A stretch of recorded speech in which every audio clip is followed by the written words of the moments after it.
Bueno, pues muy buenos días a todos y gracias a todos que nos acompañan en este webinar. Nos da mucho gusto que puedan estar aquí con nosotros y del lado de Scandia pues nos sentimos sumamente contentos pues, con mucha alegría porque el panel que nos acompaña el día de hoy es un panel de primer nivel. Primero quiero pues presentarles a las personas que nos acompañan y agradecerles a ellos y a las instituciones que representan el espacio de tiempo que nos dan. Primero, pues, presentarles, está con nosotros Giovanni Onate. Él es director de negocios institucionales para BlackRock México. Nos acompaña también Alejandro Stiglitz. Él es VP Senior Sales Executive para Franklin Templeton.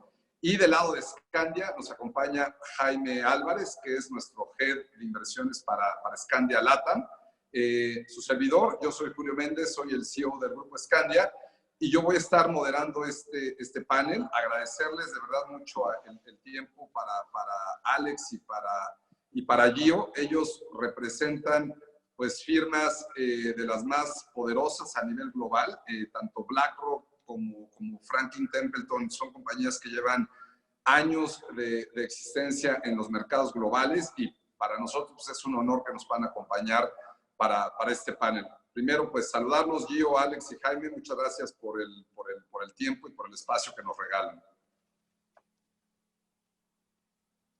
Gracias por la invitación.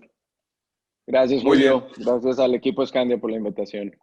Súper, buenísimo. Pues bueno, el objetivo de este panel es poder participar de manera dinámica sobre diversos temas que hoy en día están en los oídos de todos y que siempre estar pues bien informado y con una óptica de diferentes instituciones nos puede ayudar mucho a los inversionistas a entender lo que está pasando en los mercados y sobre todo a tomar buenas decisiones de inversión que en estos momentos muchas veces la ansiedad, la incertidumbre o simplemente el ir y venir de noticias nos pueden generar pues muchas decisiones que puedan estar en un sentido contrario de lo que puede ser nuestro objetivo de inversión. Y para arrancar, pues me gustaría arrancar primero con nuestro head de Scandia LATAM, con Jaime, para darle un poquito de sentido a esta conversación. Y primero, Jaime, pues bueno, preguntarte, ¿no? Estamos viviendo una crisis, una época como jamás nos hubiéramos imaginado. Esto pues pareciera que sale de una película futurista, pero ya estamos aquí. Estamos en medio de una situación muy compleja. ¿Cuál es el panorama que tú estás viendo actualmente en el mundo? Porque esto se está moviendo no exactamente con la misma intensidad. Arrancó pues el primer brote en China, se empezó a expandir a Asia, luego brincó hacia Europa, llegó a Estados Unidos y América Latina. ¿Cuál es tu perspectiva de lo que estás viendo actualmente en el mundo alrededor de la pandemia y de los aspectos económicos? De acuerdo, Julio. Pues sí, efectivamente creo que estamos viviendo una situación inédita. Realmente no teníamos antecedente de una situación como la que está ocurriendo y sobre todo creo que lo interesante para ver es la evolución efectivamente que tú mismo comentas, cómo ha empezado, pues claramente empezó esto en China y después la migración que el problema ha tenido primero a Europa, después a Estados Unidos. Pareciera que mercados emergentes fuera de lo que es Asia, es decir, Latinoamérica, África, India, empiezan apenas con esta oleada de contagios. Y lo interesante realmente también es ver las dinámicas, ¿no? Son unas dinámicas, pues sí, de contagios exponenciales. En algún momento y al inicio de todo este tema, pues mucha gente trataba de poner en contexto que pues había más muertes por otros motivos y por otras situaciones. Y que no necesariamente se tenía que dar tanta importancia a esta pandemia. Lo cierto es que creo que por lo inusual y por el tema tan exponencial que tiene la parte de contagios, pues sí toma una dinámica diferente por parte de los gobiernos sobre qué hacer para tratar de controlar los contagios y la mortalidad, que esa misma mortalidad también la vemos tomando tasas de crecimiento diferentes dependiendo de los países y dependiendo de las características de la población, ¿no? Entonces, creo que un tema también muy interesante es cómo por la evolución misma de los contagios no ha habido una única respuesta o una respuesta unificada por parte de los países y poco a poco se van tomando decisiones diferenciadas, algunos países siendo muy estrictos con temas de cuarentenas, con temas de cierres muy radicales y en otros casos siendo más flexibles, tratando de poner esto en un contexto que no impacte de una forma tan inmediata a la economía. Y eso entonces vamos viendo que las diferentes estrategias que los países van tomando también tienen diferentes resultados finalmente, ¿no? Entonces vemos un caso como China, que claramente es el que más historia tiene en todo esto, tomando decisiones muy radicales desde muy inicial los contagios y que hoy mismo pues pareciera que ya le está dando la vuelta y que puede estar ahora presumiendo que ya el tema de contagios está muy controlado. Mientras que otros países que probablemente se tomaron más tiempo o estuvieron inciertos en el tema de cuánto y hasta dónde llegar con los cierres, pues hoy mismo están teniendo también probablemente unos temas de números que no están decreciendo tan rápido. Entonces creo que en ese sentido, lo primero que podemos evidenciar es una falta de coordinación y unas métricas que también van siendo muy diferentes dependiendo de las estrategias que los países van tomando. Y en la parte económica, precisamente por lo mismo, también los impactos van siendo diferentes, ¿no? Hay economías que probablemente están un poco más preparadas, con temas de apoyos fiscales que han dado de una forma mucho más rápida que otros, y ahí también se empiezan a ver algunas dinámicas diferentes en lo que son los mercados financieros. Claramente esto también pone en duda cuál va a ser el efecto final en temas de crecimiento, en temas ya particularmente de sectores y de empresas, el impacto final. Estamos justo en la vorágine en este momento de todo esto y las estimaciones están por todos lados, ¿no? Desde gente que es muy negativa en temas de crecimiento y en temas de algunos sectores en particular, y otros que no lo son tanto y que piensan que la recuperación puede ser un poco más rápida. Entonces, creo que en estos momentos lo que prevalece es una incertidumbre, un antecedente que no teníamos y que claramente todo el mundo está haciendo esfuerzos diferentes por tratar de solucionar esto de la forma más rápida. Gracias, Jaime. Gio, preguntarte a ti, bueno, pues BlackRock es de las empresas íconos más representativas a nivel global y en Estados Unidos, pues una de las empresas que tiene más, pues muchas veces mucha influencia sobre la economía. ¿Cómo ves tú la economía norteamericana? Y pregunto esto porque, pues evidentemente nuestro país históricamente ha estado muy ligado a la economía norteamericana. Recientemente salió el dato de la pérdida de empleos en Estados Unidos, que fue impresionante la cantidad de empleos que se perdieron en tan pocas semanas. ¿Cuál es la perspectiva que ven ustedes alrededor de la economía norteamericana? ¿En qué proceso ven que pueda recuperarse? ¿Y cuál es en general, digamos, el view que ven alrededor de Estados Unidos? Gracias, Julio. Sí, mira, yo creo que lo primero que tenemos que recalcar es que estamos viendo una crisis antes vista, ¿no? Y que por primera vez en mucho tiempo no se trata de una crisis financiera per se, sino de una crisis de salud pública.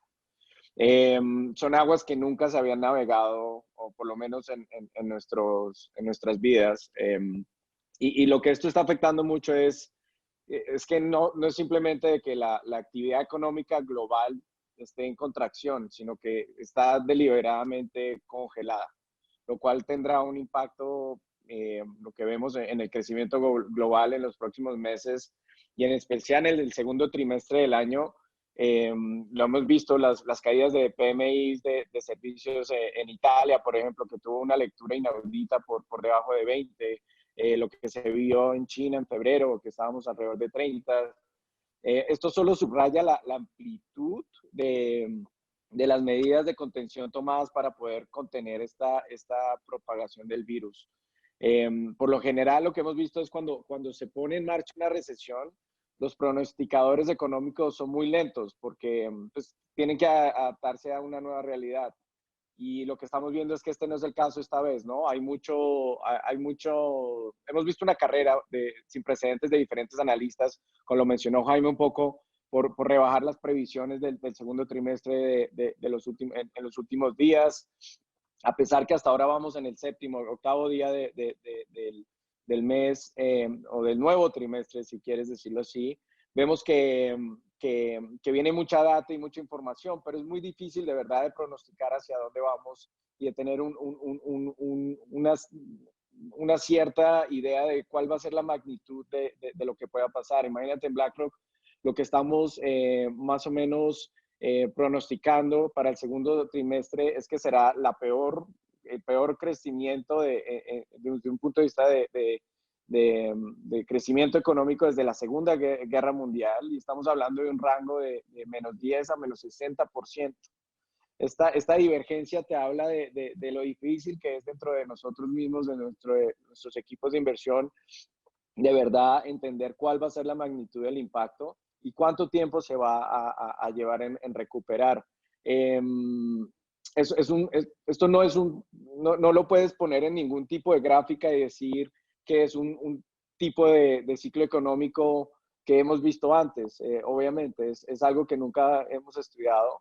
En Estados Unidos en lo particular, creo que de cierta forma, y lo hemos visto en los últimos días con los mercados, se siente un optimismo más relevante. Creo que el esfuerzo que ha hecho la Reserva Federal, lo que hemos escuchado también un poco sincronizado con el Banco Central Europeo, con el Banco Central de Canadá, este tipo de sincronización, si quieres, de política monetaria, ha ayudado mucho a mantener la liquidez del mercado, que creemos que era lo que más perjudicó en gran porción hace 2 semanas, cuando encontrábamos, imagínate, hasta bonos de tesoro de Estados Unidos estaban teniendo muchos problemas para poder transaccionar a nivel institucional.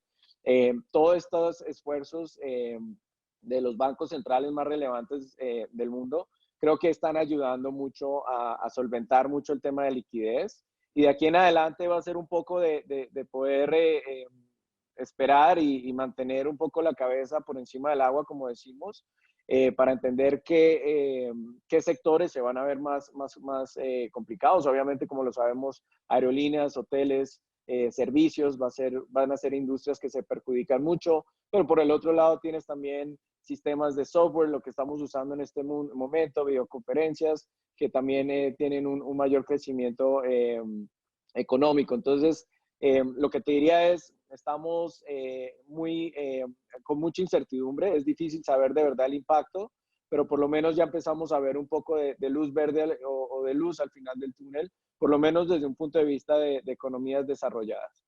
Bueno, muchas gracias. Yo ahorita me gustaría pues pasar la palabra ahora con Alex Stiglitz. Y pues bueno, Alex, no veíamos esta volatilidad desde hace muchos años. Yo recuerdo 2008, 2009, pues días como los que estamos viviendo. Y pues muchas veces lo que nos preocupa y lo que nos cuestionamos es la entrada a una crisis como esta, pues es extraordinariamente rápida. Todavía hablamos en enero y febrero que la perspectiva para algunas economías era favorable, específicamente para Estados Unidos. Y en el mes de marzo vimos como en pocos días prácticamente pues, se vinieron abajo utilidades y ganancias de muchos años en muchas compañías y en muchos índices. Ustedes en Franklin, ¿qué tan rápido o qué tan lento ven el que puedan las economías más importantes del mundo entrar nuevamente en un camino de crecimiento ante una situación que es completamente inédita, como comentaba Gio, ¿no? Simplemente yo ayer escuchaba un dato que la expectativa de pérdida de empleos a nivel global es de 190 millones de empleos a nivel global, ¿no? Que es una cantidad tremenda, ¿no? Entonces, ustedes en Franklin, ¿qué tan rápido ven que nuevamente las economías puedan entrar en un dinamismo de producción, donde las cadenas de suministro puedan empezar a producir, donde el comercio y los servicios se puedan otra vez a reactivar? ¿Cómo ven esta perspectiva ustedes en Franklin? Claro que sí, Julio, ¿no? Y es un escenario complicado, ¿no? O sea, en marzo, como decía Jaime y Gio, pues vimos cómo terminó la expansión más larga desde la Segunda Guerra Mundial. Esta pandemia lo que ha hecho es que se ha propagado de manera muy rápida a nivel global, ¿no? Hemos visto algunos anuncios de políticas monetarias y fiscales que han ayudado un poco al sentimiento de los inversionistas y de las economías, pero pues sin duda los crecimientos a nivel global se han visto afectados. Datos de empleo, como decías, muy dañados. Prácticamente todos los sectores se estrellaron contra una pared y vamos a ir viendo cómo se desarrolla la historia de cada uno de estos sectores y compañías conforme avanza la crisis. Ahora, estamos en un punto que se vuelve un poco complejo saber qué tan rápido va a ser la recuperación y cómo va a ser, ¿no? O sea, hay muchos escenarios de los que se hablan, ¿no? Se habla de una recuperación en V, algunos otros hablan de una recuperación en U, algunos otros hablan de que la recuperación tomará más tiempo. En términos relativos también se compara contra la Gran Depresión o se compara, como decías, contra la crisis de 2008 y 2009, que nosotros vemos más similitudes hacia la crisis del 2008 y 2009. No creemos que tenga la profundidad y el tiempo que vimos en la Gran Depresión. Y la diferencia que vemos hoy contra la crisis de 2008 y 2009 es que hasta ahora no hemos visto un daño sistémico, ¿no? Que eso fue el daño más importante que vimos en la crisis de 2008 y 2009, y que esa crisis nos dejó muchos aprendizajes, ¿no? Y que hoy por hoy nos agarra mejor parados esta crisis. Esto me refiero a gobiernos, personas y compañías, porque estamos mucho menos apalancados. Y esto pues, nos ayuda a tener mayores herramientas para hacer frente a esta crisis. Hemos visto ya algunas regiones, sobre todo en Asia, que empiezan a recuperarse. Y si tuviera que decir cómo esperamos esta recuperación, yo creo que será una recuperación en U, ¿no? Y el tiempo dependerá mucho de cuánto dure esta contingencia, porque hoy el problema grave al cual nos estamos enfrentando y se están enfrentando los gobiernos y los bancos centrales es una disyuntiva entre la salud y la economía, ¿no? Vamos a depender mucho de cuánto dure este shutdown, de cuánto dure esta contingencia, la cual pues, ha sido el mejor remedio para combatir esta crisis, pero evidentemente tiene efectos económicos muy dramáticos, ¿no? El hacer este shutdown pues da tiempo de poder encontrar alguna vacuna, de conocer un poco más del virus, de recuperar a los sistemas de salud, pero claramente entre más se prolongue, pues más datos económicos negativos vamos a ver, ¿no? Podemos hablar de crecimientos esperados a nivel mundial, han cambiado drásticamente los esperados, y bueno, pues creemos que dependerá de eso la recuperación. No creemos que vaya a ser rápida, tampoco creemos que vaya a tener la profundidad y el tiempo de la Gran Depresión, pero creemos que va a ser una U que dependerá en tiempo de esta contingencia en la que estamos.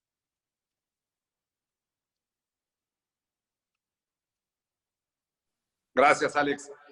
Jaime, antes de pasar a México, quisiera preguntarte, estamos viendo días y episodios de una volatilidad tremenda, ¿no? O sea, días donde vimos el Standard & Poor's y el Dow caer 7%, y días donde veíamos el petróleo cayendo a niveles nunca antes, no sé si nunca antes, pero niveles muy bajos. Es difícil pensar que esa volatilidad no va a continuar. Es decir, vamos a seguir viendo días donde los mercados van a tener pues, muchas preocupaciones y donde va a haber noticias que van a mover los mercados hacia arriba y hacia abajo. ¿Cuál sería ahí un poquito tu visión para entrar también un poquito más adelante a lo que tienen que ver las recomendaciones? Seguramente esa volatilidad la vamos a ir viendo por varios meses, ¿no? Correcto, Julio. Sí, yo creo que es parte de lo que estamos viviendo y una consecuencia de lo que creo que hemos comentado, el estar todos los días tratando de digerir la información que va saliendo desde el punto de vista de la evolución de los contagios, de la tasa de mortalidad, desde lo que van haciendo los diferentes gobiernos, y entonces toda esa información se va todos los días poniendo en la mesa, se va mezclando junto con información que ya existe, y eso es lo que hace que se estén dando pues esos bandazos tan fuertes, tanto para arriba como para abajo, ¿no? Entonces, conforme va fluyendo información, se trata de sacar una mejor fotografía de cuál va a ser finalmente la conclusión de toda esta crisis en la que estamos, y ciertamente eso es lo que está generando la volatilidad. Entonces, tenemos días, por ejemplo, donde se ve que el tema de contagios no está a lo mejor tomando el aplanamiento en la curva que se hubiera esperado, y son días donde obviamente hay caídas importantes. Otros días donde se dan anuncios, por ejemplo, en el caso de Estados Unidos, de política fiscal y de apoyos a empresas y a personas, donde obviamente son días donde los mercados suben de forma importante. En todo esto, además, ha estado metido pues este conflicto de petróleo que tú ya comentabas entre Rusia, Arabia Saudita, sobre el tema de corte de producción, para tratar de impulsar hacia arriba el precio, cosa que pues no se llegó a un acuerdo, y en estas últimas semanas se ha estado produciendo a niveles sumamente rápidos y sumamente fuertes, y eso obviamente hace que también el precio del petróleo tenga un impacto importante. Entonces, conforme también sale información de cómo esta guerra de precios va evolucionando, también los mercados van reaccionando de forma diferente. Entonces, yo creo que como todavía tenemos realmente poca información para tener una fotografía más clara de hacia dónde vamos y cómo va a terminar esta crisis, pues los mercados seguramente seguirán con estas volatilidades. Lo cierto es que pues esto también nos remonta a crisis anteriores, donde lo que hemos visto es que estas volatilidades la mayor parte de las veces hacen que se dé una destrucción de valor para las personas que toman decisiones, digamos, abruptas en este tipo de volatilidades, tanto en la compra como en la venta, ¿no? Entonces creo que son oportunidades, sí, en algunos casos, y en otros casos hay que estar muy cautelosos, pero en todo caso creo que lo que debe estar permeando en estos momentos es la prudencia, ¿no? Tratar, sí, de buscar esas oportunidades, pero irlas haciendo de forma gradual. También tratar, sí, a lo mejor de deshacerse de algunas posiciones que podamos ver que tienen un riesgo mayor hacia adelante, pero también irnos con gradualidad, porque de nuevo la evolución de la información y de cómo va esto tornando pues su propio camino, claramente no lo tenemos nadie la bolita mágica para saber cómo va a terminar, y en ese sentido la prudencia y el actuar poco a poco, y a lo mejor sí modificando portafolios, pero irlos haciendo de forma gradual, es como la recomendación creo que principal en esta época de tanta volatilidad que hemos visto y que seguramente vamos a ver por varios meses hacia adelante, ¿no? Listo, Jaime. Bueno, una pregunta para ver si Alex o Gio, el que se anime, que quiera responder, dejando ya este panorama que acabamos pues, de platicar de forma global y entrando más a lo que es México. México, pues a diferencia de otras economías, su moneda se ha devaluado a una velocidad más acelerada. A ver, apenas yo veía un dato que de inicios de marzo a la fecha, el peso mexicano está igual de devaluado que el bolívar venezolano, y estamos hablando pues de dos economías y de dos realidades de países muy, muy diferentes, pero aún así los mercados sí han visto riesgos diferentes y especiales en México, ¿no? Y si a esto le aunamos la caída del precio del petróleo, y si a esto también le sumamos que pues muchos de los inversionistas globales no han visto los incentivos fiscales que han visto en otros países, pues presenta un escenario para México bastante complejo, ¿no? ¿Cuál es su visión de la economía mexicana de los próximos meses? ¿Cómo lo ven ustedes a nivel pues, de un activo más que uno puede tener como inversionista? ¿Cómo visualizan la situación en México? No Mira, sé, pues, Alejandro. digo muy breve, ¿no? La verdad es que para México la situación es complicada, esa es la realidad, sin querer ser negativo ni pesimista, poniendo las cosas, en realidad es un momento complicado, ¿no? México es una de las economías menos preparadas para este tipo de impacto, y tenemos un arma de doble filo, ¿no? La economía mexicana es una de las economías más abiertas, lo cual hoy nos juega en contra porque tenemos mucha correlación con el impacto global, y esto pues, se traducirá en temas negativos para la economía mexicana. Y pues bueno, el gobierno no está haciendo su labor como lo están haciendo en otros países para apoyar los efectos de la crisis, ¿no? Entonces, probablemente veamos una reducción en la actividad económica muy agresiva, porque vamos a tener que lidiar con los impactos globales al tener esta economía abierta y vamos a tener que lidiar con los efectos locales. Sí, yo solamente para sumar un poco a lo que hablaba Alejandro, sí, muy de acuerdo, que desafortunadamente el panorama no es tan claro y también se ve bastante complicado. Como hemos visto, hay economistas que creen que el PIB en México podría decrecer hasta un 7% este año, y que, bueno, esta caída de la actividad económica en México podría ser hasta mayor a la observada en el 2008 o inclusive en 1994, ¿no? Y hay varios puntos que creo que Alex hizo un poco de énfasis a esto. En particular vemos tres de ellos, ¿no? La recesión en Estados Unidos, que como lo sabemos va a ser un coletazo muy grande a la economía en México, donde casi el valor de las exportaciones son casi de un tercio del PIB, ¿no? Y el 75% van a Estados Unidos. La segunda es la actividad económica en México, ¿no? Las medidas de distanciamiento social, así no estén tan aplicadas, pero sí creo que mucha gente ha tomado conciencia diferente a lo que el gobierno ha expresado. Va a tener un efecto bastante fuerte y como sabemos el consumo privado nomás contribuye casi a un 50% del PIB en México. Y por último, la caída en el precio del petróleo. Así en el 2020 la caída del precio del petróleo no tenga mayor impacto en las finanzas públicas, ya que sabemos que hay una cobertura que hace la Secretaría de Hacienda, y que garantiza el precio del barril alrededor de los $50 para el 2020. Sí tendrá un efecto muy fuerte para el 2021, donde las finanzas públicas tendrán que ajustarse a una nueva realidad de precios de petróleo muchos más bajos, ¿no? Hoy por hoy vemos la mezcla mexicana alrededor de $20. Y bueno, es imposible mencionar que, aunque la dependencia del gobierno federal a Pemex ha bajado considerablemente en los últimos años, actualmente cerca del 16 centavos de cada peso que gasta el gobierno federal vienen de Pemex, ¿no?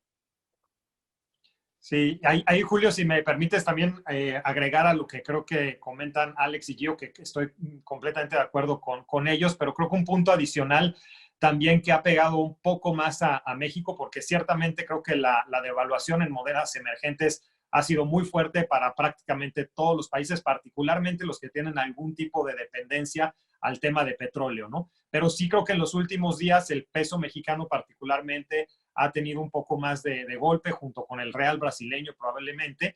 Y es que creo que aquí también se empieza a meter ya en la ecuación el tema que se comentó, el tema de lo que el gobierno está dispuesto a hacer. Creo que mercados emergentes en general tienen mucho más complicada la movilidad fiscal de lo que tiene un Estados Unidos o lo que tiene en Europa, pero aún así lo que vemos es que en prácticamente todos los países, con excepción de México, vemos que los gobiernos sí están haciendo como un alto total probablemente a sus planes, a sus presupuestos que tenían en enero, y están dándole un giro y le están dando ya obviamente un vuelco a tratar de contener lo que va a ser una crisis fuerte para muchos sectores de la industria privada, ¿no? Y en México creo que eso es lo que no ha pasado. En México se está siguiendo con esos planes, con esos presupuestos que se tenían a inicios de año, pensando que esto va a ser algo pasajero y que se va a poder seguir con los planes y los presupuestos que se tenían, sin darle ese giro que creo que prácticamente todas las economías, a los niveles y a los recursos que cada quien tenga,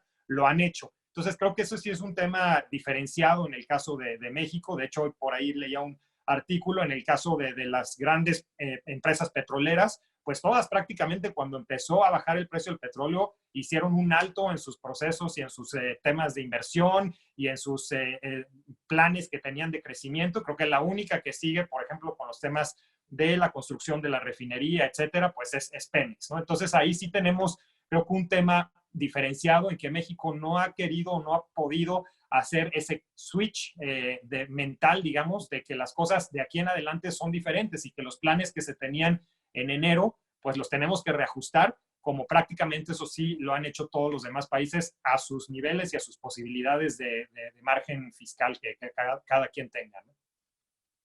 No, completamente de acuerdo con ustedes y creo que eso sugiere un poquito la siguiente pregunta y el siguiente tema que tienen que ver con qué medidas va a tomar Banco de México y dónde vemos decisiones en materia de política monetaria.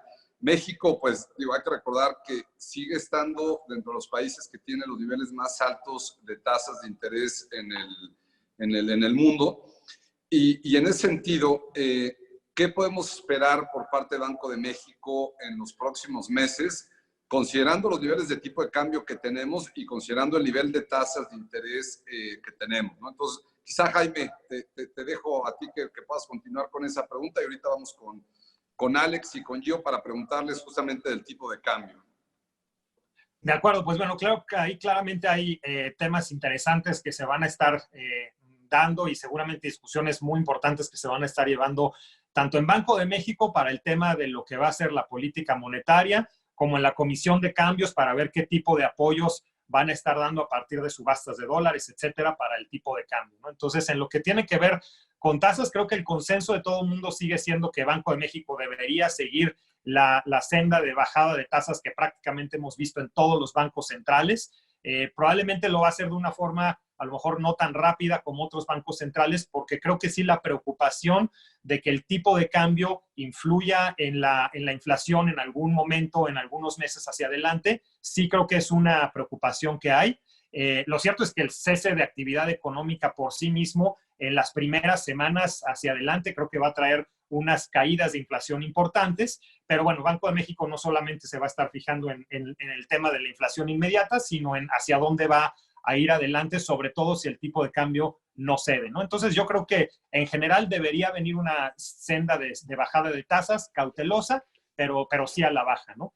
Y la Comisión de Cambios creo que pues también estará pues en una actitud como la que hemos visto, si ha aumentado las subastas de dólares, tampoco será un tema como para tratar de que el peso se quede en los niveles de 20, 21 pesos, que claramente eso se ven ya más difíciles hacia adelante, pero sí tratando de que en esos momentos de volatilidad complicada, pues la Comisión de Cambios pueda entrar y apoyar ahí con algo de subastas de dólares, ¿no? Lo cierto es que creo que pues el mercado mismo va a seguir siendo el que dé el justo precio al peso mexicano. Sí creo que va a seguir habiendo interés de inversionistas internacionales en tratar de buscar ese tema de tasas que tú mismo comentas, porque la tasa para inversionistas americanos, europeos, prácticamente ya no existe, está en ceros o en negativo. Entonces, el tener pues siempre una economía todavía con grado de inversión que te dé una tasa tan alta como la estamos viendo en México, creo que eso por algún tiempo podrá continuar como un apoyo a esa parte y sobre todo entonces también ver que Banco de México pueda sí seguir llevando a cabo su reducción de tasas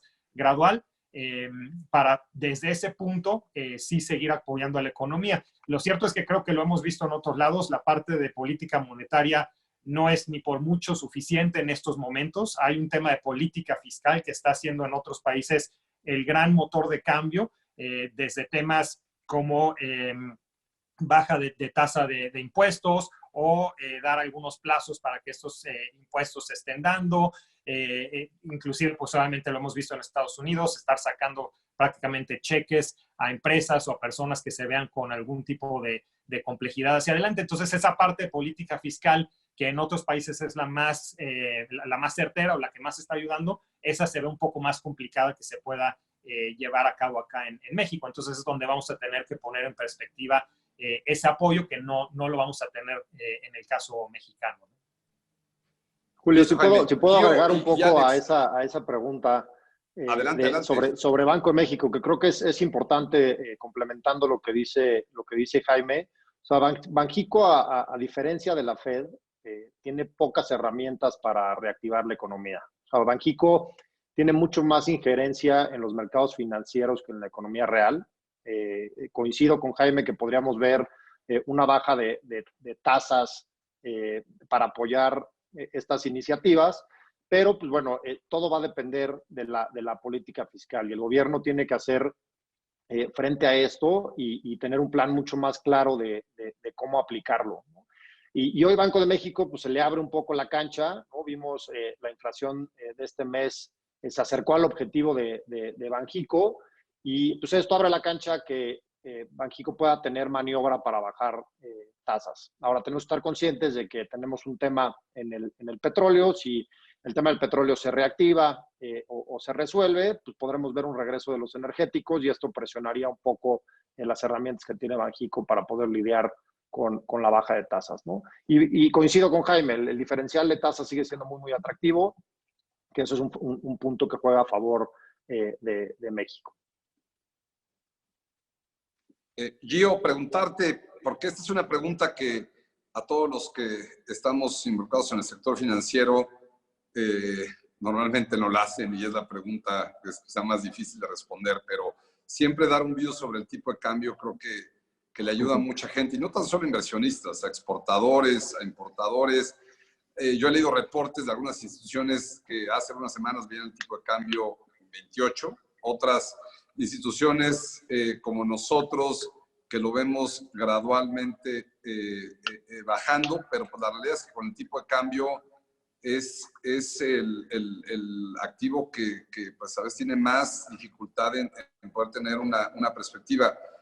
¿Cómo ven ustedes en BlackRock el tema del tipo de cambio? Gracias, Julio. Sí, muy de acuerdo contigo. Específicamente en BlackRock no tenemos views de monedas. Sí, obviamente nuestros portfolio managers toman mucho más o menos dónde creen que pueden estar las divisas para tomar decisiones, sobre todo en portafolios de multiactivos. Yo creo, y viene muy de la mano de lo que hablaba Jaime y Alejandro, ¿no? Creo que toda la volatilidad continuará. Como lo sabemos, todas las monedas emergentes se han depreciado frente al dólar durante marzo de una forma que nunca habíamos visto en tan poco tiempo. Y más aún el peso mexicano es de las divisas más castigadas.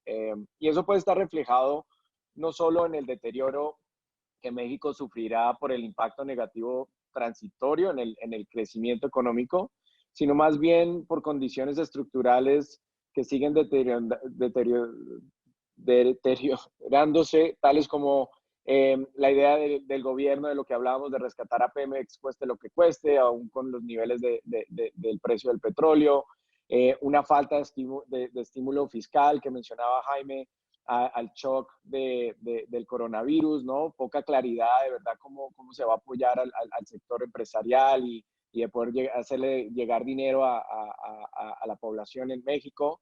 Y también, o sea, es un poco de la pérdida del crecimiento económico potencial del país, ¿no? Por ciertas políticas de la administración actual que hemos visto, la reforma energética, la cancelación del aeropuerto, el tema de Constellation Brands, que se vio hace un par de semanas. Entonces, esto al final del día inhibe mucho la inversión privada y desperdician de una u otra forma recursos públicos. Y pues hay temas positivos, como lo mencionaba Alejandro, ¿no? El tema del carry, ¿no? Donde están las tasas en México sí siguen atrayendo de una u otra forma recursos de afuera, pero inclusive hasta en eso hemos visto una caída en las últimas semanas, donde clientes internacionales empiezan a salir un poco también de bonos locales, ¿no? Yo creo que en el largo plazo vamos a ver volatilidad en el tipo de cambio. Yo creo que es probable, si no tenemos un problema estructural mucho más grande en México y si esperemos que no sea el caso, la pandemia no ataca de la forma como ha atacado tal vez a Italia y a otros países. Yo sí creo que es razonable ver que el tipo de cambio vuelva tal vez a los 22. Para mí, la verdad, poder verlo debajo de 20 va a ser muy difícil, y creo que el nuevo piso y la nueva realidad del tipo de cambio a la realidad mexicana lo vemos alrededor de 21.50, 22 en los próximos meses. Listo, yo creo que coincidimos. Bueno, y ya para el último bloque, el último tema, lo que pues muchas veces los inversionistas sean sofisticados o sean inversionistas no tan sofisticados, pues lo que muchas veces quieren tener un poquito más de claridad es qué hacer, ¿no? ¿Qué hacer en estos momentos? Entendiendo que cada inversionista puede estar en una realidad diferente, ¿no? pues todas nosotros, en las tres instituciones que estamos aquí presentes, estamos muy enfocados también en inversiones que tienen que ver a muy largo plazo, como pueden ser planes privados de pensiones, como pueden ser afores. Y para un inversionista de ese tipo, si quieres arrancamos contigo, Alex, ¿cuál sería la recomendación para un participante de un plan privado de pensiones que está haciendo un ahorro a 15, 20 años y que en ese momento, evidentemente, si tuviera, que es muy probable, posiciones en renta variable, pues está viendo una minusvalía importante en su portafolio? ¿Cuál es la recomendación y qué ventajas inclusive puede presentar mercados como los que tenemos ahorita? Claro, Julio. Pues mira, hoy independientemente del perfil y del tipo de cliente que seamos, el consejo es el mismo para todos, ¿no? Y aquí, pues si nosotros tuviéramos alguna sospecha de que tenemos algún síntoma del COVID-19, pues lo primero que haríamos es salir corriendo, bueno, no corriendo, no, vamos a hablarle al doctor para no tener que tener o romper la contingencia. Hablaríamos con un doctor de inmediato para ver qué es lo que está pasando y qué podemos esperar, ¿no? O sea, hoy los mercados están totalmente contagiados del COVID-19. Hoy más que nunca tenemos que estar cerca de nuestro asesor, tenemos que estar cerca de los profesionales en el manejo de portafolios. O sea, aquí tenemos tres instituciones que nos dedicamos a eso. Creo que la comunicación va a ser sumamente importante. Y hoy más que nunca, la historia que venimos contando desde siempre, que es la diversificación y el largo plazo, aplican más que nunca, ¿no? Si esta historia hace 12 meses de la diversificación en largo plazo, probablemente veíamos muchas caras aburridas, pero hoy más que nunca es lo que nos va a premiar, ¿no? Creo que hoy con las correlaciones rotas como las tenemos en todos los mercados, el hacer una labor a detalle y acercarse a un manejador activo, acercarse a Scandia, manejando unos portafolios dinámicos, sin duda va a ser el ganador, ¿no? O sea, más que nunca esa diversificación, esa paciencia, y si teníamos una visión ya de largo plazo, pues la vamos a tener que extender un poquito más para poder sobresalir de esta crisis, ¿no? Ahora, los errores comunes cuando la volatilidad aumenta es querer salir corriendo, ¿no? O sea, niños y promotores primero, queremos salir corriendo todos los mercados y vemos muchas pérdidas de capital cuando tomamos estas decisiones viscerales, ¿no? Hoy, con la dimensión de estas pérdidas, ¿no? La magnitud de estas pérdidas, irnos a refugiar activos de menos riesgo, ¿no? Vimos como un rally en los treasuries muy importante como parte de un flight to quality. Al tener tasas tan bajas, esa recuperación pues nos va a tomar muchísimo tiempo. Va a ser muy complicado poderse recuperar tratando de esconderse de la volatilidad. Yo les diría, no hay que tomar pérdidas. Definitivamente hay oportunidades y coincido con Jaime que la mejor opción para poder entrar a los mercados hoy por hoy es el famoso dollar cost average, como dicen los americanos, que es ir haciendo entradas promediadas a los mercados. Podemos hacer un calendario diario o mensual o semanal para poder ir haciendo entradas a diferentes precios y no tratar de ser tampoco oportunistas porque es muy difícil saber cuándo va a ser el piso de esta crisis. Sí, muy en línea con Alejandro de nuestro lado. Yo creo que ahora más que nunca es cuando los inversionistas tienen que mantenerse invertidos y cuando tienen que tener una visión a muy largo plazo. Inclusive si eres un fondo de inversión, si eres un fondo de pensiones donde tienes pasivos de largo plazo, este es aún el mejor momento, lo decía Larry Fink no hace mucho tiempo en una nota que sacó, que es el momento para rebalancear tu cartera, pero más allá para pensarle igual qué tipo de riesgo estás tomando y si deberías incrementarle el riesgo, ¿verdad? Porque como lo sabemos, es en tiempos como estos donde se hace más evidente la necesidad de diversificar portafolios, como lo mencionó muy bien Alejandro. Hemos visto que los bajos niveles de tasas en instrumentos de renta fija han vuelto más complejo diversificar estos portafolios, aunque la correlación entre el mercado de capitales que todos conocemos y el mercado de deuda aumenta a bajos niveles de tasa. Y en este sentido creemos que una de las herramientas más efectivas para la diversificación de portafolios son los activos internacionales para clientes en México, por ejemplo, ya que la exposición a diferentes monedas también puede mitigar de forma importante caídas abruptas en los mercados de capitales. Si tomamos marzo como por ejemplo una persona que hubiera invertido 100 pesos a finales de febrero en el S&P 500 hubiera tenido 102 pesos al final del marzo, ¿no? Lo anterior fue debido a que aunque el S&P cayó aproximadamente 16% en el mes, el peso se depreció 18% y es muy importante. Consideramos que incorporar este tipo de medidas en las carteras ayudan mucho a los inversionistas a mantener estos shocks a largo plazo. Como lo dijo Alejandro, ahora es cuando más que nunca es acercarse a sus consejeros, poder pensar con la cabeza fría.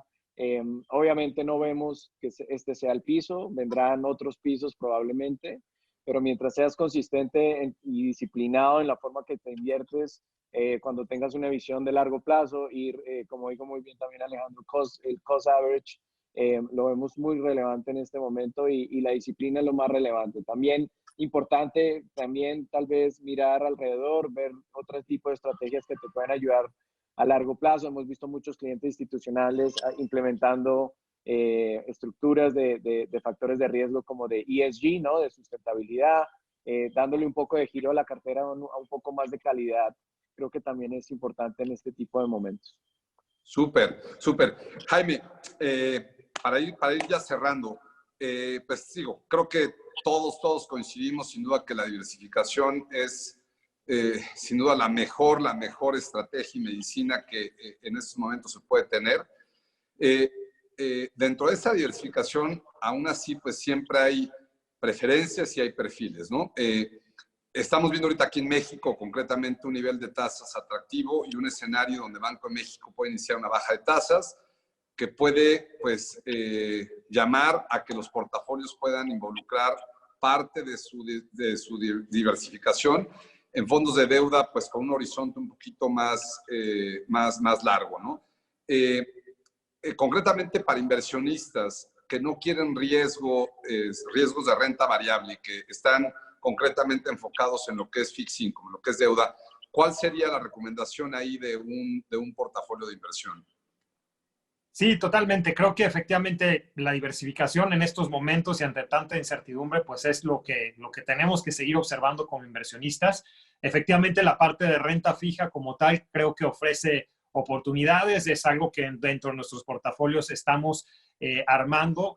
Creo que estas potenciales bajadas de Banco de México hacen que esas posiciones de renta fija de mediano, de largo plazo, tengan un potencial de valor importante hacia adelante y creo que es parte de lo que estamos incorporando en los portafolios. La renta variable creo que también abre muchas oportunidades. Esta crisis, como cualquier otra, también seguramente le va a pegar muy fuerte y de forma estructural a algunas empresas, a algunos sectores, pero le está abriendo también la oportunidad a algunas empresas, a algunas industrias para tener un despliegue y un despunte, digamos, muy importante hacia adelante. Entonces, el identificar estas oportunidades es muy relevante y eso es parte de lo que estamos nosotros haciendo con esta gestión de portafolios, inclusive pensar, y de hecho lo hemos hecho en nuestros portafolios, en temas alternativos, temas como commodities. Metimos, por ejemplo, una pequeña posición en oro hace algunos meses que nos ha funcionado muy bien. Ni qué hablar de los temas de tener diferentes posiciones en monedas fuera de lo que es el peso mexicano. Entonces, creo que toda esa parte de diversificación funciona y funciona muy bien para la gente que es más conservadora, que no quiere tanta volatilidad, sí con un foco a lo mejor más de renta fija, donde también vemos que hay oportunidades interesantes, pues es parte de lo que estamos continuamente trabajando y poniendo a trabajar en nuestros fondos, ¿no? Gracias, Jaime. Y bueno, Alex y yo, para cerrar, y creo que pues sería de mi parte la última pregunta, hablando pues nuevamente de poderle dar un poquito de claridad y luz a los inversionistas que nos puedan estar escuchando dentro de este tema pues tan crítico que siempre ha sido y que hoy es más que nunca el tema de la diversificación. ¿Qué mercados ustedes pues están mirando con buenos ojos, donde están pues viendo posiciones para ponerse más pues overweights que neutrales? ¿Dónde están viendo ustedes más oportunidades ahorita dentro de este pues mensaje de buscar diversificarse? Si quieres, te menciono un par rápido y ya se lo paso a Alex. Pero bueno, mira, la verdad en BlackRock vemos oportunidades en regiones con fundamentales de largo plazo y con motores de crecimientos internos, ¿no? Como China en particular. En este caso identificamos una economía resiliente, un banco central con margen de maniobra para implementar medidas monetarias dinámicas del mercado financiero que favorecen la apertura y pues valuaciones atractivas. De la misma forma, Estados Unidos, de una u otra forma, nos empieza a gustar, especialmente en estos niveles. Creemos que siendo la economía que es un poco más defensiva, va a ser de aquellos índices que mejor pueden salir de todo este evento económico, obviamente con todo el apoyo económico que estamos viendo por parte de la Reserva Federal. Estamos hablando de casi el 10% del PIB de Estados Unidos. Esto debería tener un efecto positivo, esperamos, a largo plazo en ese mercado. Y por último, también identificamos, como les comentaba, la inversión en ESG, ¿no? En sustentabilidad. Consideramos que este factor es clave para que los emisores tengan sustento en el largo plazo y para responder mejor a situaciones como las que estamos viendo. Gracias, Gio. Alex, contigo cerramos. ¿Dónde ustedes pues están viendo en esta coyuntura pues digamos, las oportunidades más latentes? Pues sí, Julio, digo, difícil dar algunos nombres, sectores o economías que se vean favorecidas en estos momentos, ¿no? Sin dejar de mencionar este tip de la diversificación y de la constancia y de la disciplina, porque lo que no queremos es que caer en la trampa, ¿no? O sea, hoy por hoy las valuaciones en renta variable son muy atractivas, incluso en algunos países y en algunos sectores, valuaciones que no habíamos visto en mucho tiempo, lo que no necesariamente hoy por hoy genera una oportunidad. Creo que el acercamiento vía el manejo activo va a ser clave para así realmente separar lo bueno de lo malo. El manejo activo en las crisis es cuando mejor se premia, es cuando la crisis termina, flota realmente lo que tiene buenos fundamentos.